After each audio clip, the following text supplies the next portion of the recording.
Good afternoon, everybody. My name is Jerry Markowitz. I am a professor here at John Jay, and we are here for one of a series of discussions and panels and events commemorating the 20th anniversary of the 9/11 attacks. For me personally, it's sort of hard to believe it's been 20 years since those attacks. And we have a very distinguished panel of experts and insightful people who hopefully will provide us with some perspective on the legacy and meaning and what actually happened in those attacks. So sort of the general outline is going to be, I'm going to introduce our panelists. They're going to talk for 2 or 3 minutes, giving sort of an introduction of their views on some of these issues. Then I'm going to be asking a series of questions of them. And then for the last 10 or 15 minutes, we will have time for the audience questions of the panelists. So without further ado, let me introduce the panelists, and this is the order in which they will be talking. Well, actually, first, let me just thank the Teaching and Learning Center and External Affairs for doing the hard work of organizing this panel. We really appreciate all the work that they've done. So our first speaker is Keith Taylor, who is an adjunct assistant professor in the Department of Law, Police Science, and Criminal Justice Administration here at John Jay. He earned a doctorate from Columbia University's Teachers College and has served as a public safety professional for 26 years. He retired as an assistant commissioner. At the NYPD, he was inducted into its Honor Legion for performing an act of bravery at imminent personal risk, and he received the commendation from the FBI for resolving an incident of national significance at the United Nations. As commanding officer of an intelligence bureau, he developed and improved policies, standards, and evaluation methodologies, specialized training, and interagency law enforcement coordination at the local, state, and federal levels. Our next speaker is Sal Cusano, who served as the 32nd Fire Commissioner in the 149-year history of the New York City Fire Department.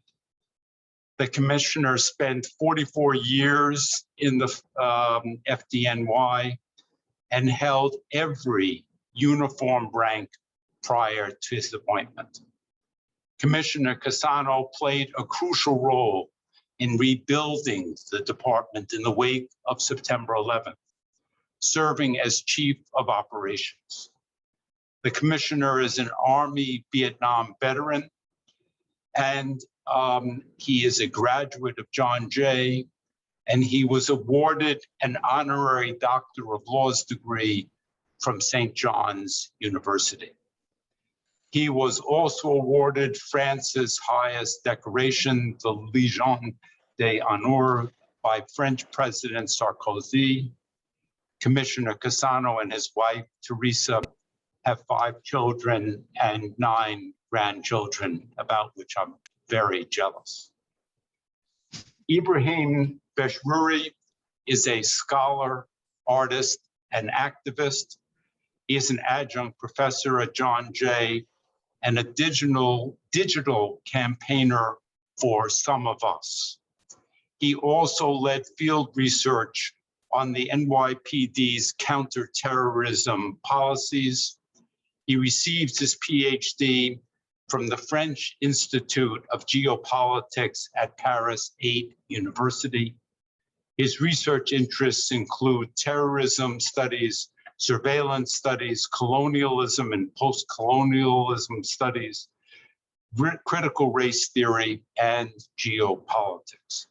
He is regularly invited to share his expertise on the effects of counterterrorism policies by a variety of organizations, including the Open Society Foundation, the Organization for Security and Cooperation in Europe, and Network Against Racism.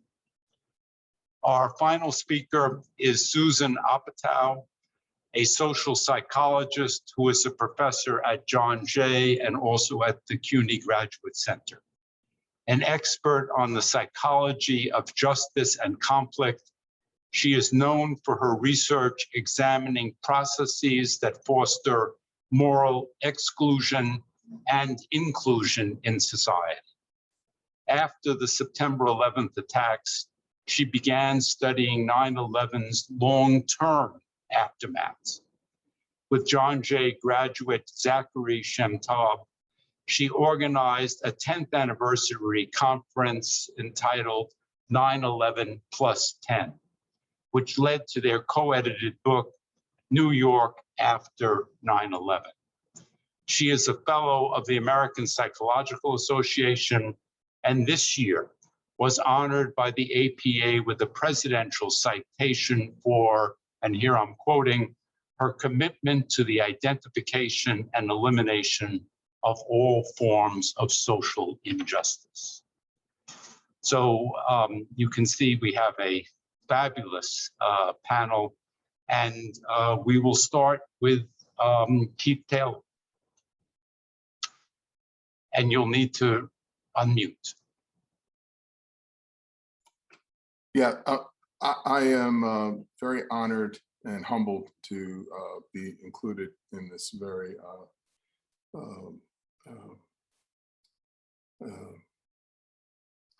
learned group of individuals to talk about this subject.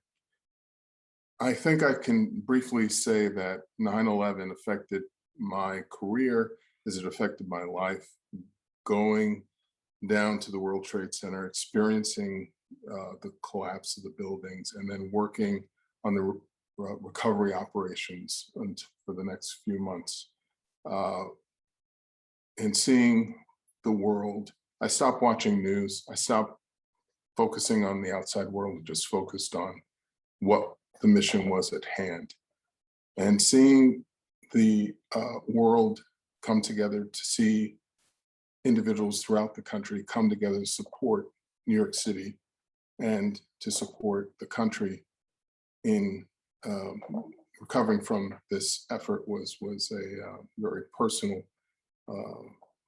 had a personal effect on me. And I had originally planned to go into computer crimes and ended up going into emergency service unit and doing counterintelligence work. And so it definitely affected my life, the trajectory of my career up to this point. I ended up going to the Naval Postgrad School and getting a master's degree in national security studies and working on a FEMA urban search and rescue team. The effect of 9/11 on me personally and on my professional career was profound.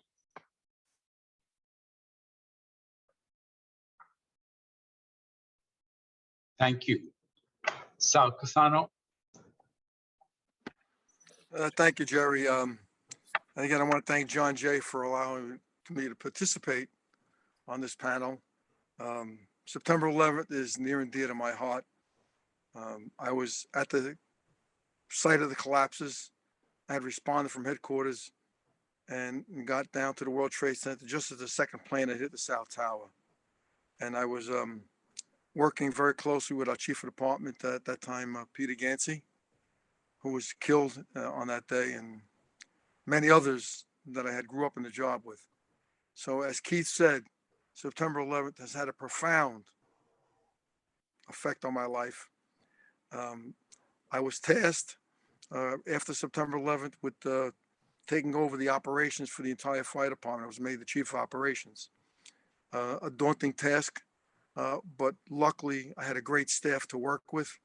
We had all, as Keith said, our life was now rebuilding not only our department, but rebuilding the city as well. The city was devastated, and we were concerned that people would not want to come to New York anymore.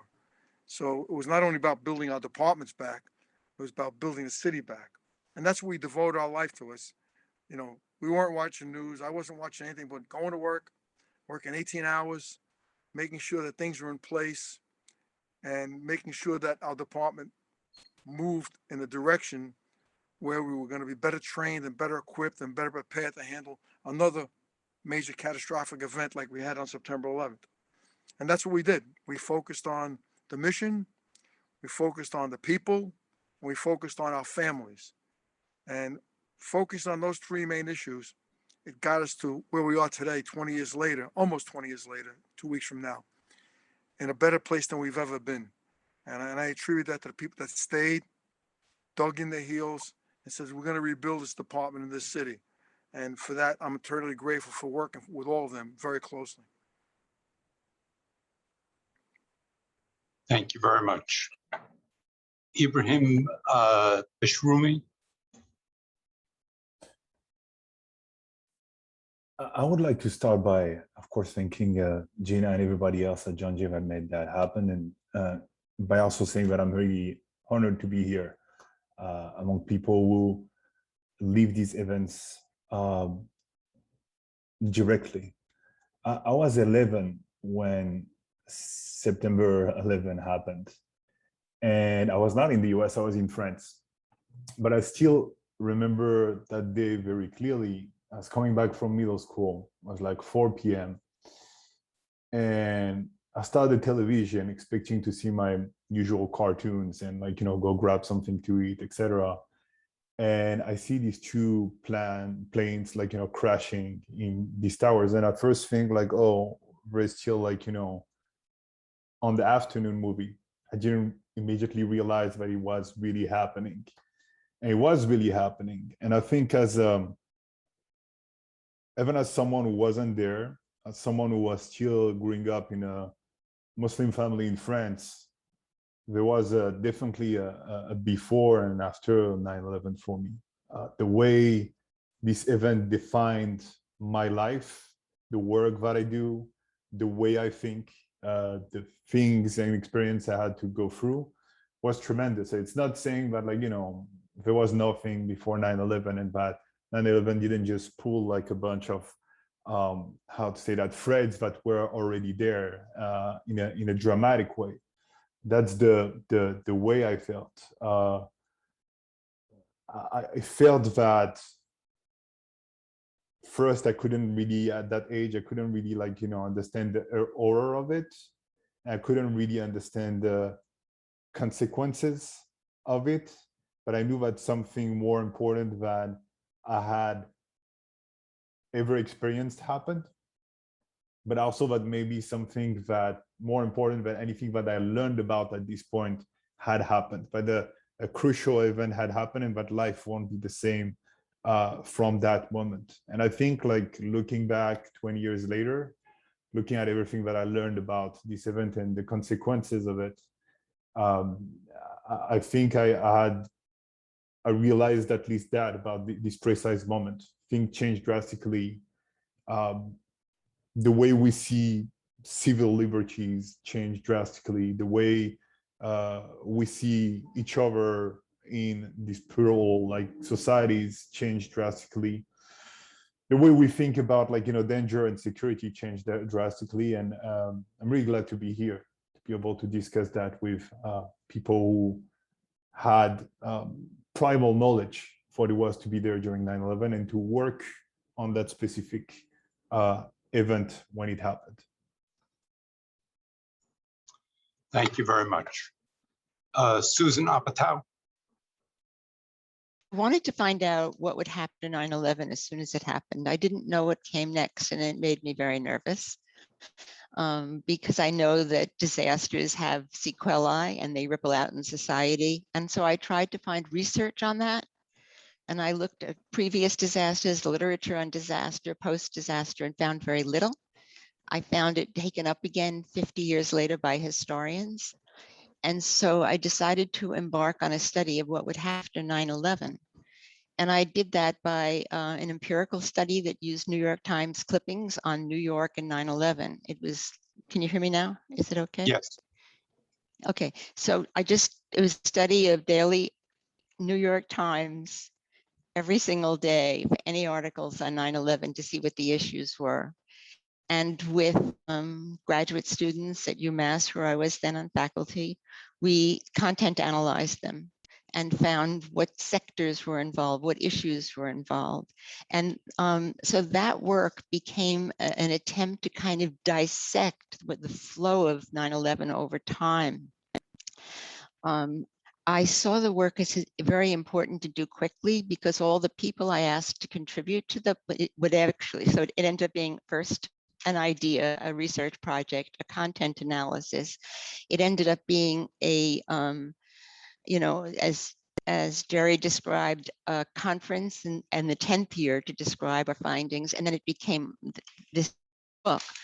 And the book it's an edited book written by experts on what happened afterwards. I don't know if you can see it because I don't have my own camera on, but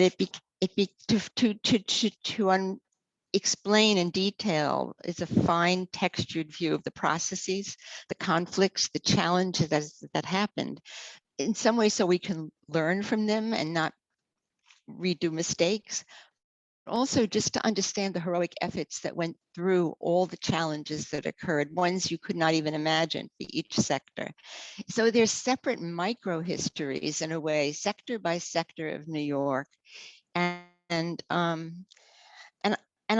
I feel like at this point, as I reread the book 4 years after, after I've submitted it to the publisher, it seems even more pertinent now to understand that because things that those experts were saying have now become more apparent to the public. So this is all happening while 9/11 is in some ways diffusing in society because it's part of everything that we do. And to find its traces, I think, is important because it traces our own history and our own identity as a city. So actually, Susan, that makes a good point to transition to the first question, which is really about the impact of September 11th.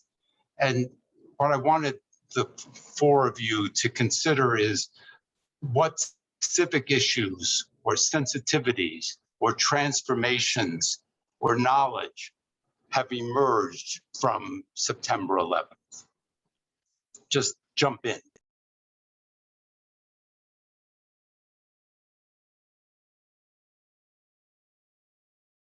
well, maybe I'll jump in just to finish that idea and answer your question that the specific spheres of society, the sensitivities, I think, can be found in issues connected to public safety. And there were questions about, what keeps us safe and who does it. Issues of health, both physical health and mental health. And those are issues that are continuing till right now. The whole way that one memorializes and really respects the event and its effect on the city. And also to be aware of the kinds of disputes that emerged, for example, between the city and the federal government on funding and other issues, sort of bureaucratic issues that really were problematic in the recovery process. I think it's important to pay attention to mistakes that were made so that they're not made again. And one of those mistakes was the surveillance of the Muslim American community. And so there's much to learn. And I think that we're still in the process of transformation. So let me just cap it at that for now. From my research and from also doing field work, talking with specialists of the field of counterterrorism, but also with communities who were affected by counterterrorism in the city of New York and beyond. I'll second what Susan just said about, like, the surveillance, the policing, the over-policing maybe of Muslim communities was definitely a big mistake. It was a mistake within the United States, but even outside of the United States. And it, in my opinion, like kind of is linked to another mistake that usually happens with reaction to acts of political violence, of acts of terrorism. It's to overreaction. That's what these groups are looking for usually. They know that they can't win on the battlefield. They know that they can't even win most of the time on the mediatic field, but they know that if they do something that is outrageous enough, that might create an overreaction that will put them at the center of every, like, conversation, every policy, etc., and will create opportunities for them. And I think that's unfortunately the trap in which the US and New York, to an extent, fell after 9/11, when they responded to 9/11. That created like a lot of harm within the city for Muslim communities, but also, like, beyond Muslim communities. To give an example that is really close to home, to John Jay College, students in the city of New York have been spied on by NYPD informants. And a lot of them, because till today, because of, like, this spying, this surveillance, have been actually curtailing their own, like, freedom, academic freedom, freedom of speech, and also, like, thinking that they can't really ask certain things in class or discuss certain themes within, like, student groups. I think the new generation of students is getting away from that, is recovering from that, and understands that, like, they can still say certain things. They just have to be careful to a certain extent. But a lot of students that I talk were students of John Jay before, or the CUNY system before, especially those who went through the CUNY system around 2008, 2009, 2012, up to 2012, 2013, were really traumatized by what was happening at the time, and were really don't have a really, like, good how to say that, relationship with their time at college at that point. The last thing I would like to say about that is you say that the word knowledge, and I think it's a word that is really important. 9/11 also created the possibility for the emergence of new knowledge, and knowledge doesn't necessarily mean, like, truth. Knowledge, the construction of knowledge, is not necessarily truth. And when we think about the way in which knowledge has been, like, created after 9/11, unfortunately, a lot of times it was really opportunistic. A lot of people wanted to help, but a lot of people also wanted to build a career, and they decided to build a career on things that they didn't know about, including security. And instead of asking people who were maybe already in the field, already knowing how to deal with that, you had people who are maybe more clout, more network, were able to impose certain ideas on radicalization, on what was terrorism, political violence. It didn't really make sense, and that unfortunately oriented a lot of policies that the United States at large engaged in, and kind of modified lately, if I might say. The way political violence is dealt with today is not the way it was dealt with just after 9/11. And I don't think it's perfect at all, but I think it's definitely, like, an improvement from the years of 2001 to 2006, 2010, I'll say.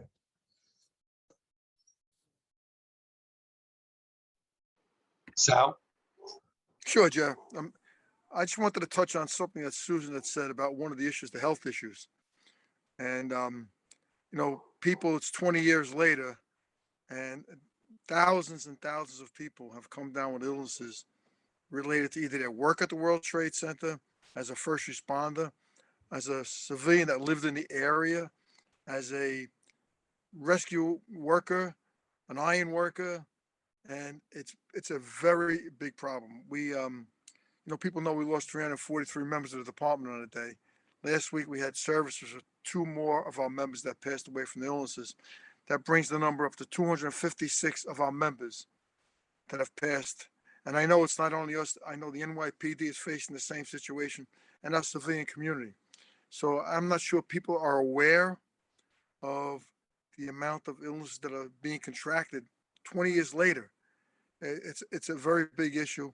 It's actually a monetary issue as well for the city and the drain, but it's certainly for the families that are suffering these losses. It's 20 years later and it's not going away. And I mean, I agree with everything Ibrahim had said and Susan, but that one issue about our medical problems, it's really, really on the forefront of everybody's mind that worked down there in the 9 months from the day of the attack until we closed that site. Anybody that was down there is being monitored. And I hope that a lot of the civilians in that area know about all these programs that are out there to help them, get through any illnesses they have. Thank you. And as you say, this is only going to get worse in time. I mean, because the long latency of many of these illnesses means in the next 10, 20 years, it's going to have a devastating effect, even more devastating than now. Yeah, I agree, Jerry. That's what we're facing. Yeah. Keith, do you want to add something? Sure. I think about, the effect of 9/11 on 20th anniversary. A lot of the students that I deal with in the classroom were not born when that occurred. It's important, I think, that we don't relegate this incident into something that should not be at the forefront of how we exist, because how we respond to adversity, how we respond to big challenges is really going to help us save lives. And so we look at 9/11 and the creation of the Department of Homeland Security and the various intelligence apparatus that were recommended and implemented as a result of the commission. And we have today a pandemic affecting people on a global scale. We have issues with domestic terrorism and nationalism that affect us in a very real way. And so the lessons that we learned regarding how we can recover and the resiliency that's needed in order for the safety of all is important. And of course, the abuses that Ibrahim mentioned of government and surveillance, we need to learn from that as well. But we also need to understand the importance of making certain that we give the appropriate resources to allow for the proper security and safety of this country. Thank you. Anybody else want to say anything more about this this question? Yes, I just wanted to say that I had mentioned the problem with the surveillance, but the problem with the health issues. I mean, there should have been a precautionary principle involved when the building collapsed. There should have been a toxic zone that people should have been kept away from it. It should have been recognized for a toxic site immediately. And I think that would have made a huge difference in the terrible, terrible wave of illness and death that we've seen. So I think when we look back on that, we have to think about how do we take care of people before we know, and then if it's okay, then you can open it. But I think it should have been closed. And this is what the health community and labor experts said who were wrote a really wonderful chapter in this book. And I think that it asks that we be careful and of everybody. Thank you. So a couple of you have raised the issue of terrorism, and so I wanted to ask, given the significant efforts to combat terrorism in New York City and the United States as a whole since 9/11, how has this effort changed the way that New York and the United States addresses domestic terrorism currently?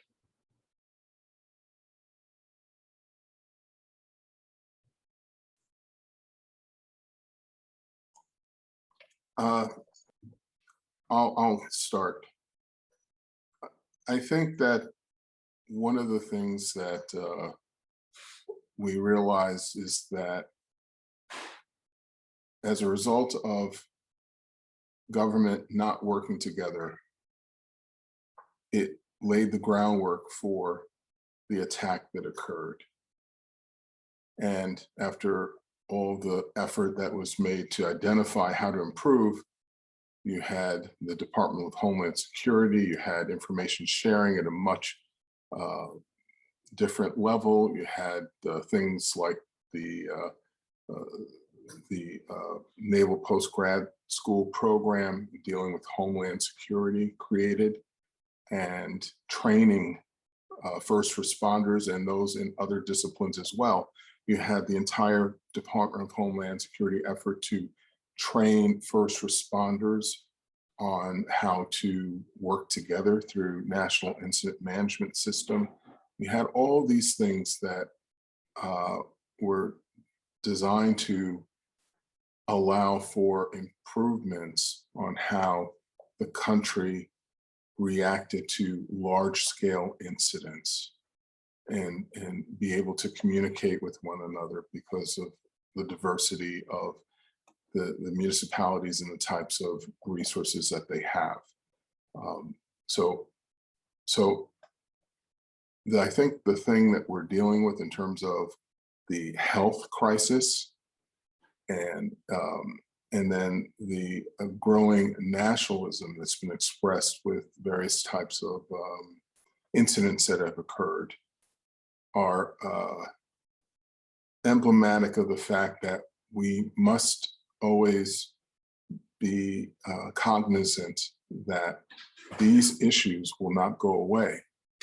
The enemy is universal in origin. The enemy may be foreign or domestic in origin, but we must continue these efforts to refine our ability to deter and prevent incidents that assault the populations here. Thank you. Somebody else? I guess one Sure, question. Jerry. Yes, sorry, Jerry, go ahead. Yeah, let me just really dovetail onto what Keith said, because and I can say this with certainty that nobody does intelligence and counterterrorism and better than the NYPD. I mean, I've been dealing with people all over the country, and they are I don't want to say the gold anymore, they're the platinum standard. Everybody looks to them to see what they've done, programs they've put in place. And we have, as the fire department of New York City, once after September 11th, we realized that we were going to be involved in terrorism as well. And we dovetailed onto that and trained our members. I've been to conferences where everybody is see a big difference. Everybody's sharing this information now. It's finally a point where there's no more silo effect. Everybody needs to work together, and it's never been more evident recently. You know, even during the pandemic, when we were getting really hit hard in New York, and people were coming to New York to share their ambulances, their doctors, their nurses, and then we ended up doing that later on when we calmed down and everybody else was hit pretty bad. We learned a lot of lessons from September 11th, and one of those was share the information, work together. We're going to get much more working together than we are separately. Terrific. Thank you, Sal. Ibrahim? Yeah, it's interesting because the NYPD had or decided rather after 9/11 to put together like, or to rather reform profoundly the intelligence division they already had, but was not really like, at the time functioning as a division that could counter terrorism, gather intelligence the way it started doing, etc. So it was made in a sort of emergency. I will say I don't know if it was the platinum standard or the gold standard, or like if it was the best in the US, but it still had like a lot to learn from what we know. It's more difficult to talk about the present day intelligence division, although I hear things that are interesting about it, meaning the way it evolved, the way it became more nuanced in its approach, etc. Seems to be pretty encouraging. But when we look at the intelligence division at the beginning, the intelligence division of David Cohen, who came to hate it from the CIA, and when we think about communication, unfortunately at the time, communication, at least with the FBI, didn't seem to be one of its forte because of turf wars and power rivalries that unfortunately exists within the realm of law enforcement. But also because I think that the NYPD and to another extent David Cohen thought that the FBI, and to an extent it's true, was responsible for not stopping 9/11 and wanted to make sure that they had and kept the information that they needed and the tools that they needed to protect the city against terrorism. And if we look at the case of Najibullah Azazi, meaning an individual who actually could have committed in 2008, I think, an attack that could have been costing a lot of lives in New York City, the miscommunication and the lack of cooperation between the FBI and the NYPD on that specific case almost caused something that could have had dire consequences. It's not saying that some people within the NYPD and the FBI didn't work together really closely. Some specific officers, specifically within the Joint Terrorism Task Force. But it's saying that, unfortunately, the issues of 9/11, the miscommunication between the kind of proverbial miscommunication between the CIA and the FBI, or the turf war between the CIA and the FBI, still unfortunately exists today and still has to be addressed in many ways. Regarding domestic terrorism, it's interesting because it's a category that is emerging as trendy. But when we look at other events that happened in the US after 9/11, before 9/11, it seems like that domestic terrorism has been something that has been going on for a long time. It seems that even if some of these individuals pledge allegiance, or at least had allegiance to what was seen as a foreign power, they were still born and raised in the United States, so products of the United States in a way. And I'm just gonna mention an idea that was written down in the Washington Post by Diala Shamas, who is one of the authors in Susan Opotow's book, Diala Shamas. Her and another professor at not at the CUNY Law School, Tariq Ismail, are worried about the domestic terrorism status. They don't think that another law, as people who are trained in law, they don't think that another law, another piece of legislation will help protect the United States better. And they're worried that this new denomination will be used against, again, groups that have been historically overpoliced. And they point toward the fact, for example, that rather than turning to white nationalism, white supremacists, the FBI for a long time, since its inception, have been looking really closely at the Black Lives Matter movement and looking at it as a movement that was a movement that had potential terrorist tendencies. And they were worried that the domestic terrorism status will, rather than helping prevent things like January 6th, will help some ill-intentioned people to crack down more strongly on the Black Lives Matter movement. So I think it's interesting, like the domestic terrorism status, but we have to be careful about it and see how it's formulated before welcoming it. Susan, did you want to? Yeah. Yeah, I think I'll try. I think I'll turn off my video again because I just wanted these. Thank you very much for these comments, and I really resonate to the concerns that Ibrahim raises about civil rights. You know, the people who are from who are born after 9/11 may not know that our streets looked very different then. They weren't suffused with bollards everywhere, and that we didn't enter buildings having to go through gates and security checks the way we do now. Airport, travel in the air was quite different at airports. And there's a different, there's a tone now in the streets that is just for regular people. We're in a very different place in terms of the, you know, socio-political architectural landscape. And I think we need to note that it's not the same.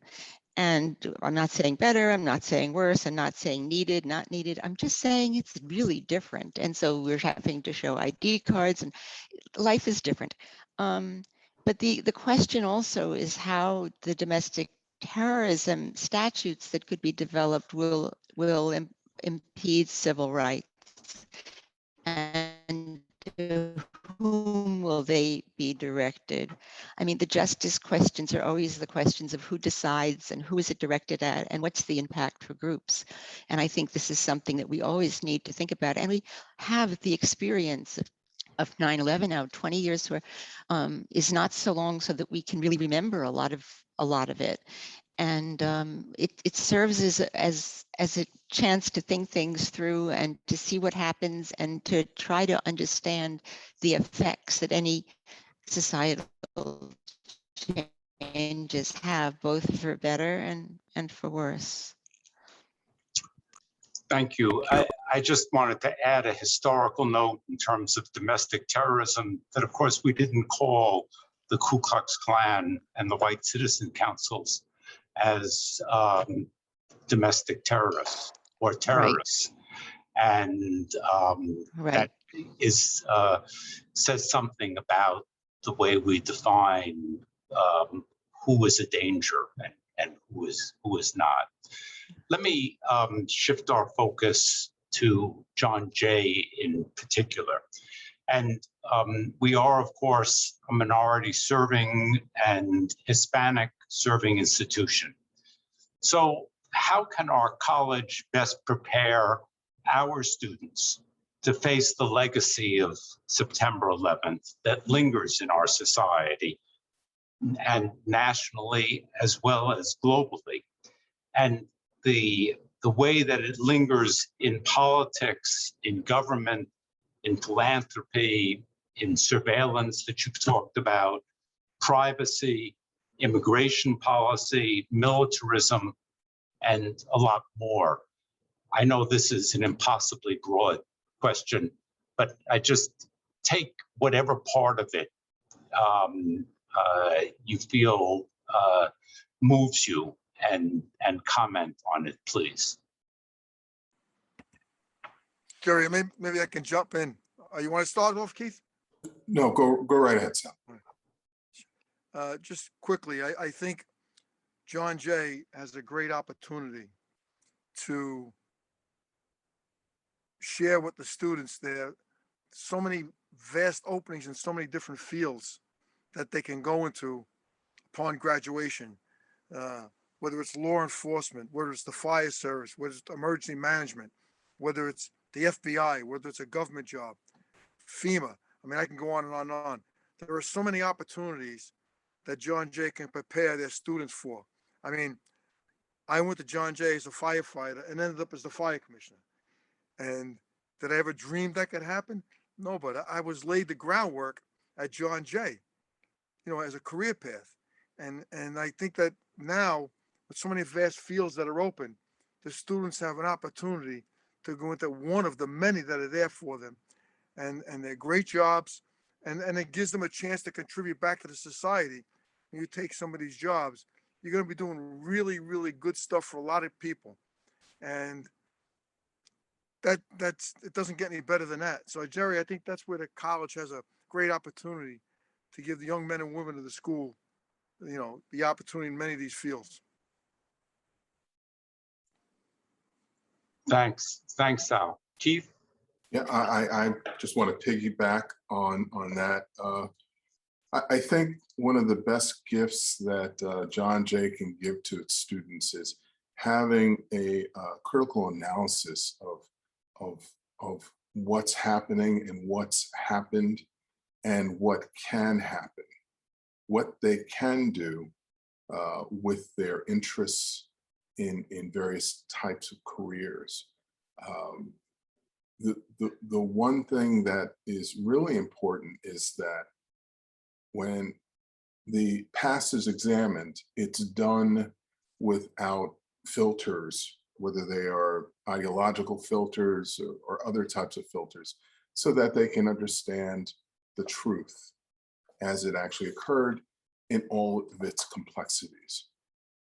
And I think that will really help them in whatever they decide to do in the future, particularly in terms of helping others to make a better society.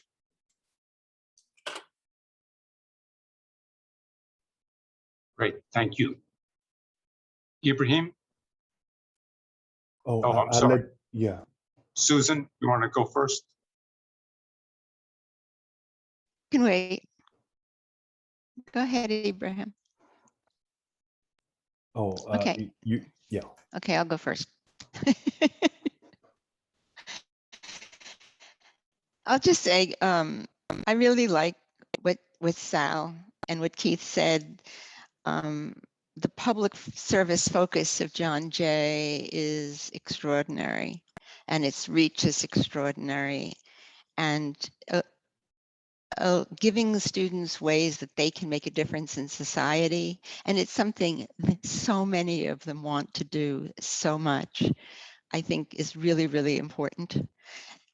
But I also think that we have an intellectual responsibility to make sure that they have the gift of thinking things through critically, so that they can see other options, so that they can understand fundamentals that are driving dynamics that they're seeing, so that they can make connections. And I don't say critically bad, like criticize others, but to think deeply and critically to interrogate the issues that they consider important.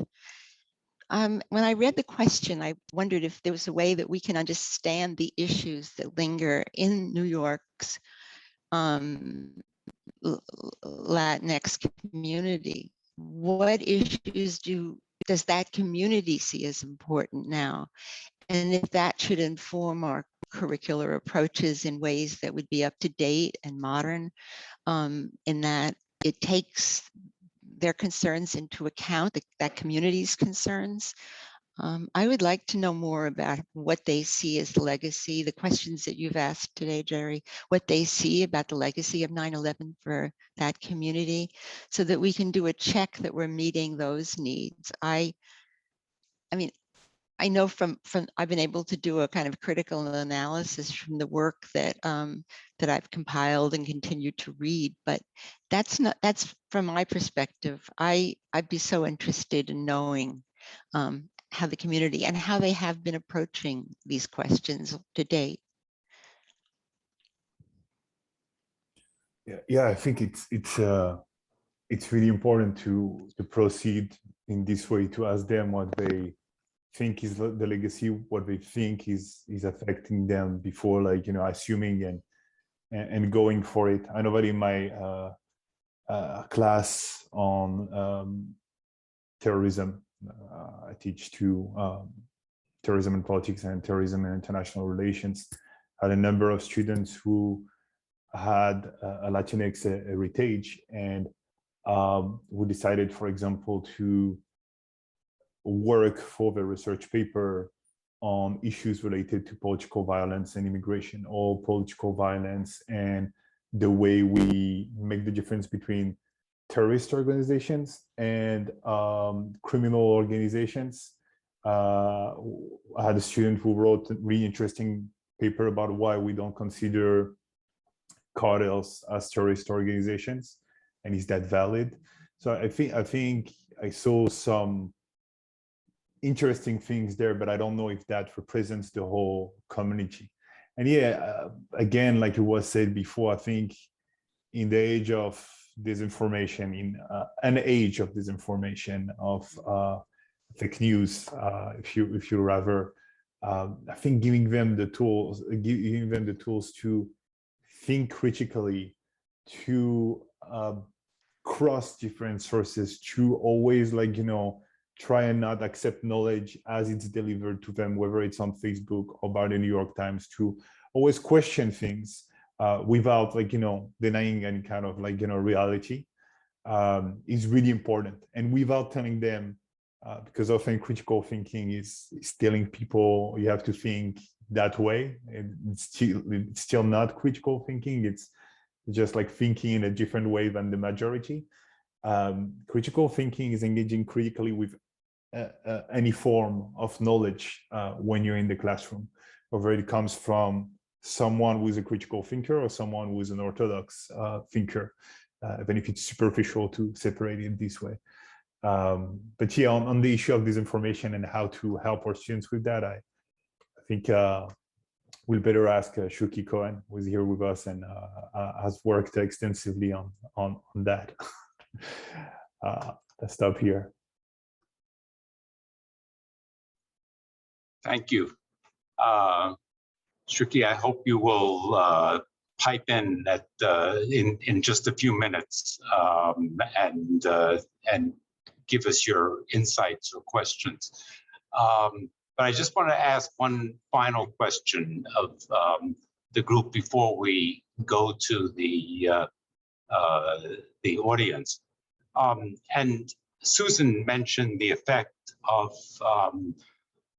9/11 on the fabric of life in New York City, and what our younger students really don't appreciate in terms of those changes.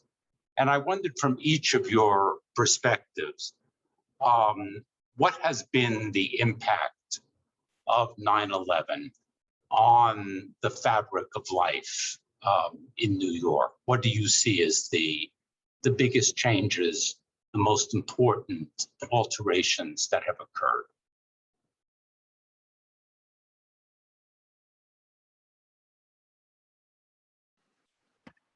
Jerry, let me jump in just on a perspective from a first responder. I will say that the preparation that we have done since September 11th to keep the citizens of New York City safe is nothing short of remarkable. We're working with the PD and the Office of Emergency Management. We have constantly had major exercises. We've had major exercise with our federal partners, our state partners, and it's really given us a whole focus on what we need to do to keep the city safe. And we had the Times Square bomber, which we really stopped dead in its tracks. And there's so many others that the police department can't even talk about.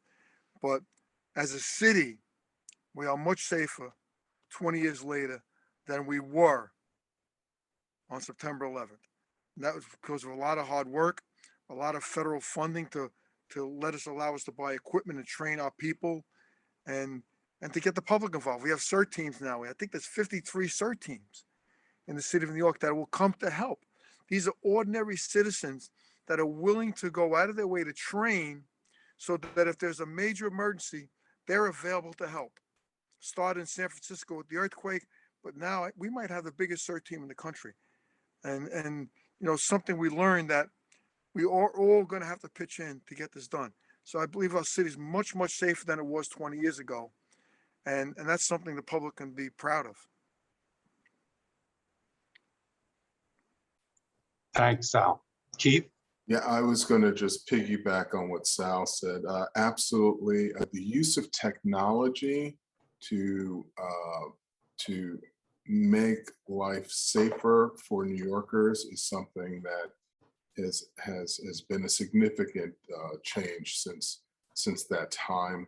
The changes that have been made in emergency management, in everything from construction of buildings to the readiness of our school system for various types of activities, the amount of resources, as Sal said, that towards training and equipment to make sure that our first responders are able to handle the various types of encounters that they may have, man-made or natural. Those are all the results or consequences of having gone through 9/11 and then Hurricane Sandy, and hopefully it was helpful in terms of our response to the pandemic. Constant improvement, constant changes. That's what we inherited from 9/11. Thanks, Keith. Susan? Yeah, I totally echo what you both said. The use of technology to make life safer, a lot of that is also behind the scenes and we don't see it. But just to mention the book once more, there's a wonderful chapter on since 9/11, what saved a lot of people was that they could use the elevators during some groups were able to go down by elevator, and that saved those people. So now elevators have been designed to be fire safe, that you can take elevators during fire emergencies, and certain buildings have them. And that's a huge difference. If there's problems in buildings, that people can be safer. And it's something we don't really think about in everyday life. When we go into a building, we just press the button. It's it seems like a safety question, but I've really admired the way that people who, engineers and that people way behind the scenes have taken on questions to foster our safety in the city. And this is, on top of all the other safety initiatives that Sal and Keith have mentioned. Thanks, Susan. Ibrahim?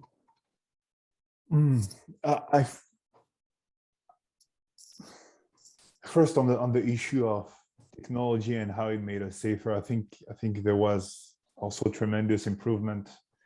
The way in my opinion, the way what was called at the time the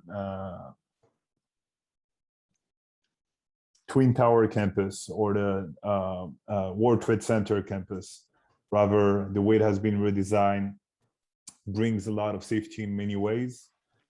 I will say for some, it also brings a certain number of insecurities.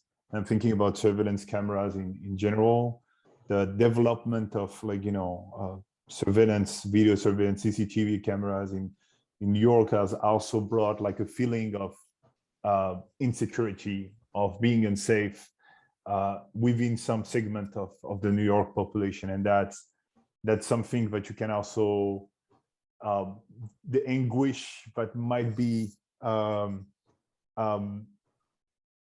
of transmitted through the language that is constantly repeated in the subway. If you say something, if you see something, say something, might also be something that brings insecurity to some, and though it's still arguable that it brings security to some too, of course. Through my field work, and because I was focusing on Muslim communities, one thing that really changed was the realization of a lot of Muslim coming into age around 9/11 or afterwards, that being Muslim was not just at that point anymore an identity that was seen as a religious identity, but that was seen as something else. Muslimness was constructed in a certain way, that made these communities and people coming from these communities into the world, coming into age, going to different schools, etc., as suspects, as a suspect community. And that realization was kind of interesting for a lot of them. And that's why maybe also you see that, and no study on that is completely sound, but you'll see that a lot of people within the Arab community that is usually constructed as the Muslim community, although you have like Arabs who are like, Christians and Jewish, etc. A lot of them, like a lot of people within this community moved away from the Republican Party toward the Democratic Party. I think it's probably linked with that, with the experience of being really a minority, or a minority and oppressed minorities within the minority within the United States. I think it was interesting to hear that in New York, and to compare it with my experience in France, in which North African, West Africans, meaning North Africans could say they're not Arabs, but we have some Arab descent, are usually seen beyond terrorism as the suspect community. Thank you. I want to ask Shuki a question in just a second, but David Shapiro, you have a comment and question in the chat. Do you want to unmute yourself and ask it? Certainly, Jerry, thank you. One of the more interesting developments immediately or shortly after 9/11 was the discussion around total information awareness. I think it was initiated by the Pentagon in an attempt to get the buy-in from the public of lots and lots of surveillance. Now, that was not received well. I think people did not like to be expressly told that their civil liberties would become impaired.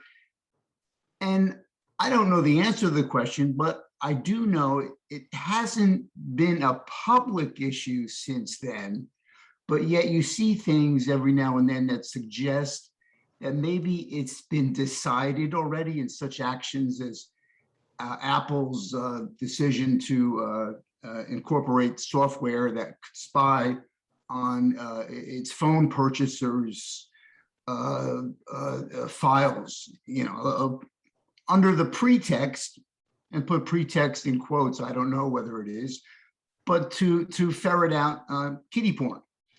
But you see where that takes us. That's a very, very slippery slope, or are we down in the bottom of the pool already?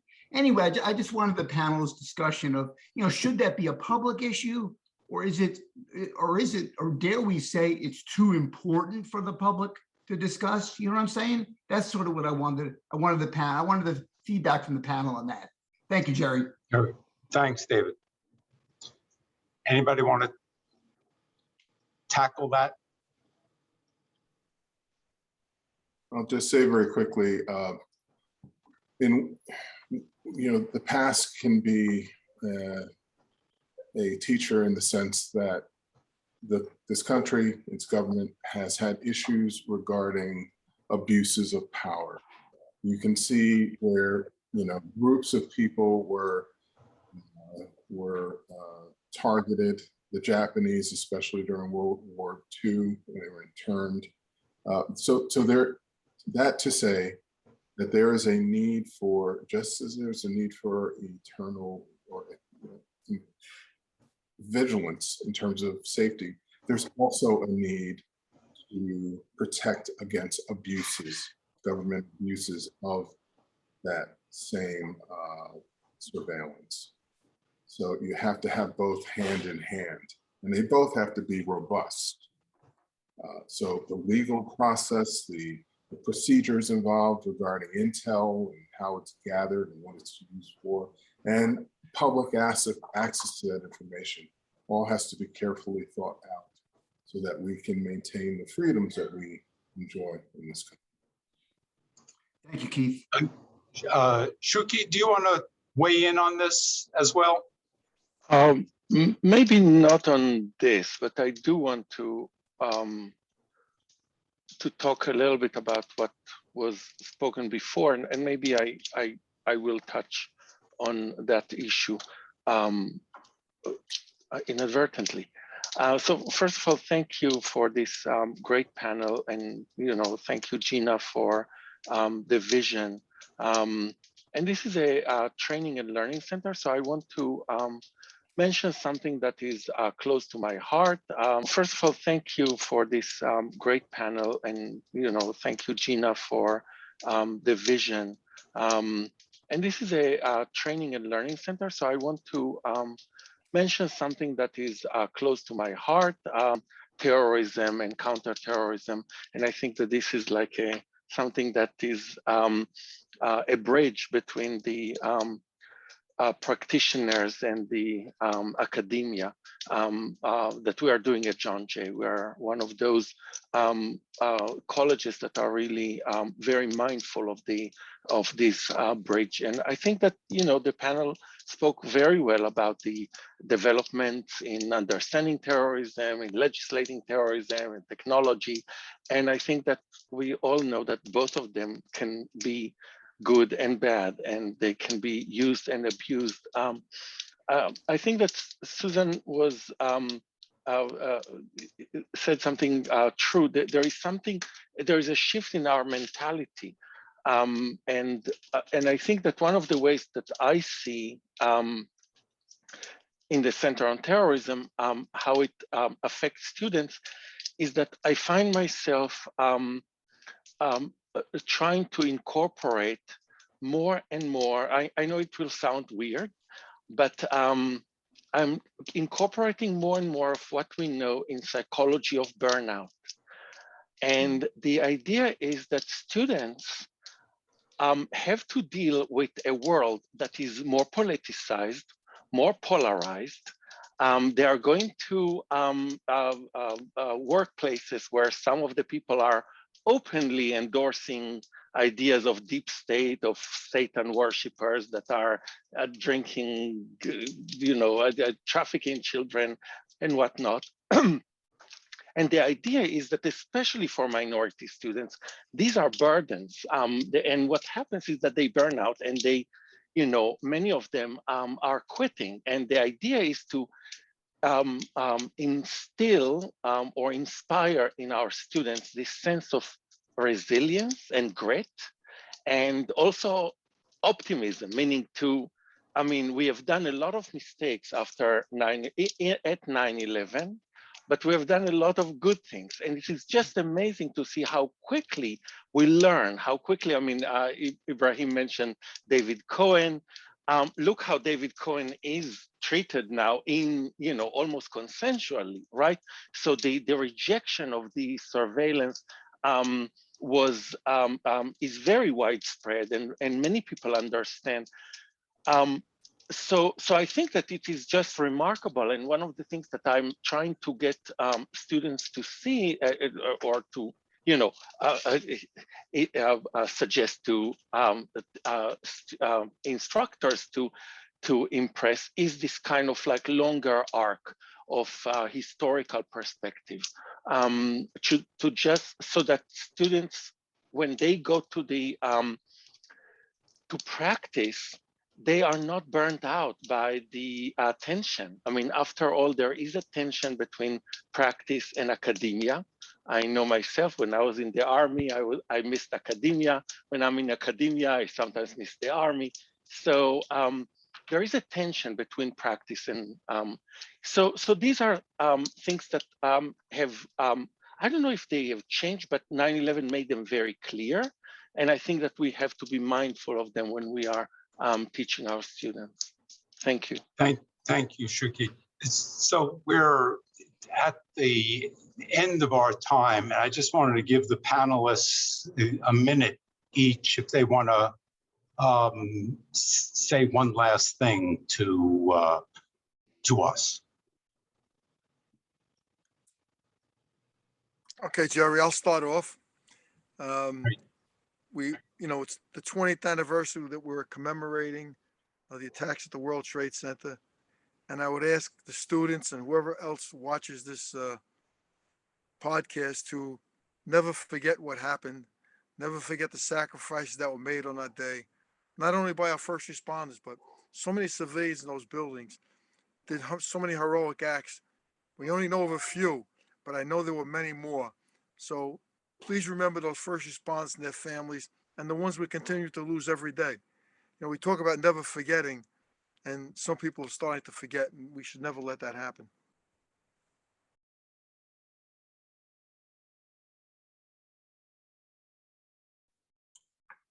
Keith?